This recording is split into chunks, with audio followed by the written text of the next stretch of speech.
હવે વાત કરીશું ખાડારાજ વિશે।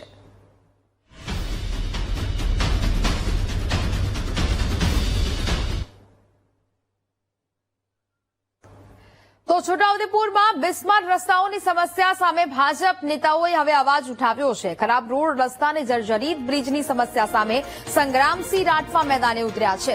સંગ્રામસિંહ રાઠવાએ સમસ્યાને જિલ્લા કલેક્ટરને રજૂઆત કરી। છોટાઉદેપુર દેવગઢ બારિયા રોડ, છોટાઉદેપુર શિહોદ રોડની બિસ્માર હાલત જોવા મળી છે। સંગ્રામસિંહે કહ્યું કે ખરાબ રોડની સમસ્યા સામે નાગરિકો હેરાન પરેશાન થઈ રહ્યા છે। ખરાબ રોડને કારણે થયેલા અકસ્માતમાં 2 યુવકો ગંભીર ઇજાગ્રસ્ત થયા છે।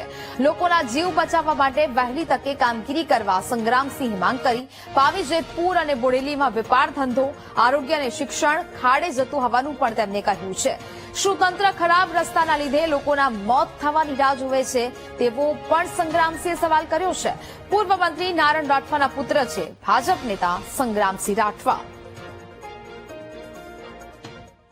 પ્રી મોન્સૂન પ્લાનિંગ જે તે બાંધકામ વિભાગના રોડ વિભાગના અધિકારી જે છે તે લોકોએ કરવું જોઈએ। કોરીની અંદર પાણી વરસાદમાં ભરાઈ જવાનું હોય એમને ખબર છે, એવું તો છે નહીં કે આ પહેલી જ વાર વરસાદ છે, તો એ કોરીની પહેલા પ્રી પ્લાન કરીને આ જો કોરીમાંથી માલ બહાર કાઢ્યો હોત અને જો આ ખાડા ભરાયા હોત તો આજે કોઈનું જીવ ના જતો, કોઈને દવાખાને જવાનો વારો ના આવતો। સમગ્ર છોટાઉદેપુર જિલ્લાના એ કમરથી નસવાડી હોય, છોટાઉદેપુરથી સિહોદ હોય, સિહોદથી આગળ બોડેલી હોય, અંબાજુ જાંબુઘોડા ઊંચાપાન હોય, અંબાજુ જોજ બારિયા રોડ હોય, આ તમામ જગ્યાએથી જબરદસ્ત મોટા ખાડા પડી ગયા છે। અમે જાતે જઈએ છીએ, અમને દુઃખ થાય છે કે અમારી જનતા અમારી સામે મરી રહી છે અને અમે બચાવી નહીં શકતા। ભારે વરસાદને પગલે વલસાડના કપરાડામાં રસ્તાઓને ભારે નુકસાન થયું। અંતરિયાળ ગામડાઓમાં રસ્તાઓ સંપૂર્ણપણે ધોવાઈ ગયા। સિલધા ગામમાં રસ્તા અને કોઝવે ધોવાઈ જતા ગામ લોકોને હાલાકી સર્જાઈ છે। તંત્રને રજૂઆત છતાં પણ રસ્તાઓનું સમારકામ ન થતા લોકોમાં નિરાશા વ્યાપી છે। તંત્રએ ધ્યાન ન દેતા ગામ લોકોએ જાતે જ કોઝવેનું સમારકામ શરૂ કર્યું। ગામના યુવકોએ જાતે સમારકામ કરીને નાના વાહનો પસાર થાય તેટલી વ્યવસ્થા કરી છે।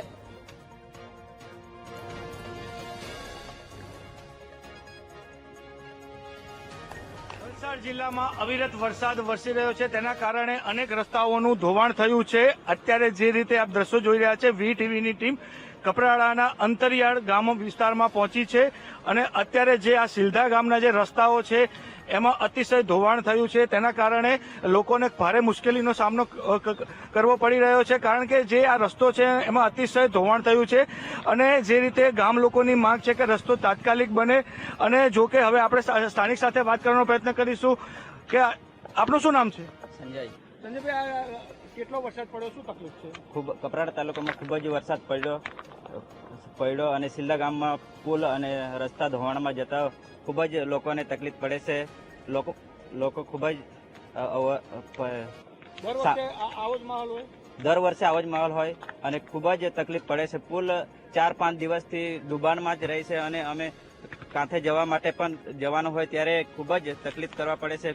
પુલ પાણી ઓછો થાય ત્યારે અમે પેલી સાઈડ જવા માટે જઈએ છીએ અને 2 થી 3 દિવસ પુલ ખુલતું નથી કે પાણી ડુબાણમાં જ રહે છે। એટલે કે આ જે બ્રિજ છે આ જે રસ્તો છે એ રસ્તાની પેલી પાર 300 થી વધારે પરિવાર વસવાટ કરે છે। જો કે અત્યારે જે રીતે આપ દ્રશ્યો જોઈ રહ્યા છે કે ગામ લોકોએ જાતે જ સમારકામની શરૂઆત કરી છે, કારણ કે આ જે કોઝવે છે એ કોઝવે લોકો માટે ખૂબ જ જરૂરી છે। અહીંયા ગામ લોકોની મુશ્કેલી સરકાર સાંભળી નથી રહી, તંત્ર હજી અહીંયા પહોંચ્યું નથી। જો તારે વીટીવીની ટીમ પહોંચી છે, આવો અહીંના સરપંચ છે તેમની સાથે વાત કરવાનો પ્રયત્ન કરીશું।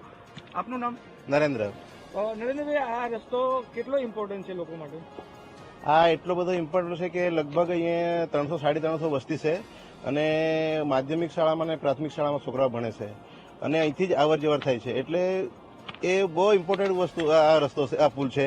અને આવતા 2-3 દિવસમાં એટલો બધો વરસાદ આવ્યો, લગભગ 10-15 ઇંચનો વરસાદ પડ્યો અને એક ધારો ઉપરથી પાણી જ્યાં જ કર્યો એ પાણી નીચે મતલબ ઓછો થતું નહીં મળે। કેટલો ખરાબ છે રસ્તો?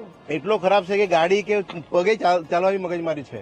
તમે સરપંચ છો, કોઈ જગ્યાએ રજૂઆત કરી? અમે વલસાડ સિંચાઈ ખાતામાં મેં રજૂઆત કરી છે કે આ પુલ ઊંચો બનાવે જેથી કરીને લોકોને તકલીફ નહીં પડે। એટલે કે જે રીતે આ ફરી એકવાર દ્રશ્યો બતાવવાની કોશિશ કરીશ કે આ રસ્તાની જે એની હાલત છે અતિશય બિસ્માર છે, તેના કારણે અત્યારે તાત્કાલિક રસ્તો રિપેર થાય એવી માંગ છે, પરંતુ તંત્ર હજી પહોંચ્યું નથી. ત્યારે સ્થાનિક લોકો અત્યારે આ જે પુલ જે બિસ્માર રસ્તાને રિપેર કરી રહ્યા છે. તો આવો વાત કરીએ સ્થાનિક પાસેથી. શું નામ આપનું? કલ્પેશ. કલ્પેશભાઈ, શું કરો છો? તો કામ કરતો છે. કેમ ખાડા પડેલા છે એટલે. ખાડા પડે? હા, પુલના. કેમ, શું તકલીફ થાય? તો ગાડી જવાનું, માણસ જવાનું, પેલી છોકરા નિશામાં જવાનું, એટલે બહુ તકલીફ. એટલે કે તંત્ર સાંભળે કે ના સાંભળે, પરંતુ ગામ લોકોએ પોતાની મુશ્કેલીનું જે સમાધાન કરવાનો પ્રયત્ન કર્યો છે. તંત્ર તાત્કાલિક આ જે રસ્તો છે તેનું રિપેર કરે તેવી માંગ ઉઠી છે. માનવ ઠાકોર, VTV ન્યૂઝ, સિલદા, કપરાડા. 4-5 દિવસની અંદર કપરાડાની અંદર પુષ્કળ વરસાદ પડ્યો છે અને એ વરસાદના કારણે કપરાડાના બધા જ ગામોની સ્થિતિ એવી છે કે કેટલાક એવા રસ્તાઓ છે, રસ્તાઓ ધોવાઈ ગયા છે. કેટલાક નીચાણવાળા કોઝવેઓ છે, કોઝવેઓ પર પાણી ચડી જાય છે અને એ પાણી ચડવાના કારણે કોઝવેનું પણ ધોવાણ થયું છે. અને એ ધોવાણ થયા પછી હાલની તબક્કે લોકોને એના પરથી વાહન વ્યવહારની લઈ જવા માટે ખૂબ જ તકલીફ પડી છે.